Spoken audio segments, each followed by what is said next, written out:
Hello friends, welcome back to Buzz Cooks. Today we're doing Scotch eggs. Easter's right around the corner. Why not try something different for the family? It's a great English tradition.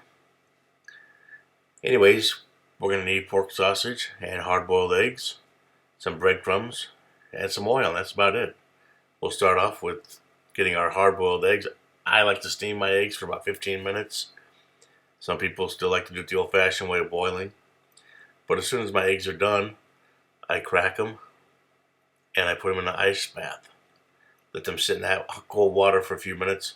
It really helps, makes it peeling them much easier. Alright, we'll need a good pound of pork sausage. I use Jimmy Dean. And we're going to take a handful of pork sausage. We're going to flatten it out in our hand. And then we'll take one egg, place it in the middle of that pork sausage. And we'll slowly work the sausage over the egg until the egg is completely covered in the sausage and makes one, what looks like one big sausage ball, but it has an egg in the middle. And once we get all of our eggs covered in the sausage, we're going to put into flour, and then we're going to go to the egg wash. And I've got a combination of Italian breadcrumbs and panko for the breadcrumbs.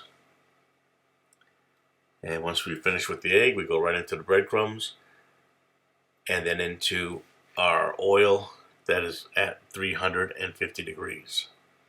And as you're putting that breadcrumb on, press it in a little bit into the meat. It really helps. Alright, we're going to put this right into the hot oil now. And while that's going there to fry, if I could remind you to please like, share, and subscribe to the channel. It helps us grow. Appreciate it. So we'll put this in the hot oil and let this cook between 5 and 6 minutes at 350. Make sure your temperature stays between 375 and 350.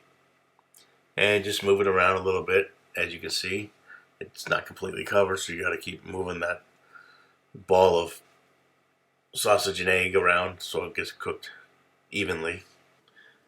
And after 5 to 6 minutes, it's nice and golden brown, so we're going to remove it from the hot oil, place on paper towel to drain off excess oil, and then plate.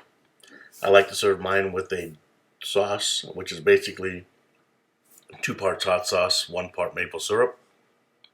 Or you can just have them plain. Either way, they're fantastic. Anyways, I hope you liked the video. I hope you come back for more. And have a great Easter. Alright, bye-bye.